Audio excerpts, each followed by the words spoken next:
Hello everyone. আজি মই লৈ আহিছোঁ শিৱসাগৰ ইউনিভাৰ্চিটিৰ এটি নটিফিকেশ্যন ভিডিঅ'। আমি যিহেতু গম পাওঁ যে বৰ্তমান সময়ছোৱাত শিৱসাগৰ জিলাত খুবেই বানপানীয়ে এটা অপ্ৰীতিকৰ পৰিৱেশৰ সৃষ্টি কৰিছে। সেই গতিকে শিৱসাগৰ ইউনিভাৰ্চিটিৰ যিবিলাক প্ৰৱেশিকা পৰীক্ষা আছিলে বা এণ্ট্ৰেন্স এক্সাম আছিলে সেইবোৰ পষ্টপন কৰা হ'ল।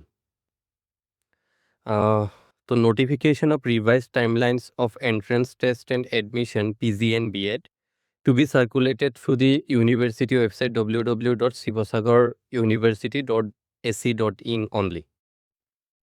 In view of ongoing grim situation flood in the upper Assam region, particularly in the district of Sivsagar, Sivsagar University BDO a resolution taken in an emergent meeting held on 21 July has decided to revise the timelines of the entrance test for admission into 2-year PG and B.Ed programs as mentioned below. তো এই যে বানপানীয়ে যি এটা পৰিৱেশৰ সৃষ্টি কৰিছে সেইকাৰণে গুৱাহাটী ইউনিভাৰ্চিটি প্ৰৱেশিকা পৰীক্ষাৰ টাইমলাইন ৰিভাইজ কৰা হৈছে। ইয়াত PG বা MBAৰ এণ্ট্ৰেন্স আছিলে 23 জুলাই তাৰিখে, ইয়াক 28 তাৰিখলৈ ৰিভাইজ কৰা হৈছে। আৰু পাব্লিকেশ্যন অফ মেৰিট লিষ্ট আছিলে 24 তাৰিখে, ইয়াক 28 তাৰিখ 2:30 PM ৰিভাইজ কৰা হৈছে। এডমিশ্যন হ'ব 28 তাৰিখেই, যিহেতু আছিলে 27ৰ পৰা 31 তাৰিখে আগতে। তাৰপিছত all PG programme except MBA, MBAৰ বাহিৰে এণ্ট্ৰেন্স টেষ্ট হ'ব 28 তাৰিখে। পাব্লিকেশ্যন অফ মেৰিট লিষ্ট ওলাব 29 তাৰিখে, 29 জুলাই তাৰিখে। এডমিশ্যন হ'ব 30 জুলাই তাৰিখে।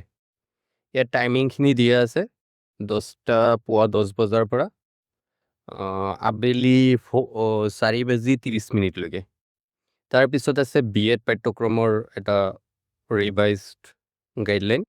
এণ্ট্ৰেন্স অলৰেডি হৈ গ'ল, পাব্লিকেশ্যন অফ মেৰিট লিষ্টটো হৈ গ'ল।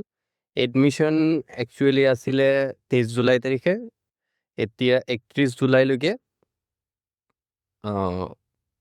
স্থগিত ৰখা হৈছে, মানে 31 জুলাইলৈকে 30 জুলাইলৈকে স্থগিত ৰখা হৈছে, 31 জুলাই তাৰিখে এডমিশ্যন হ'ব। তো এইখিনি আছিলে শিৱসাগৰ ইউনিভাৰ্চিটিৰ নতুনকৈ ইছ্যু হোৱা এটি notice related to revise timeline of entrance test and examination of PG and B.Ed।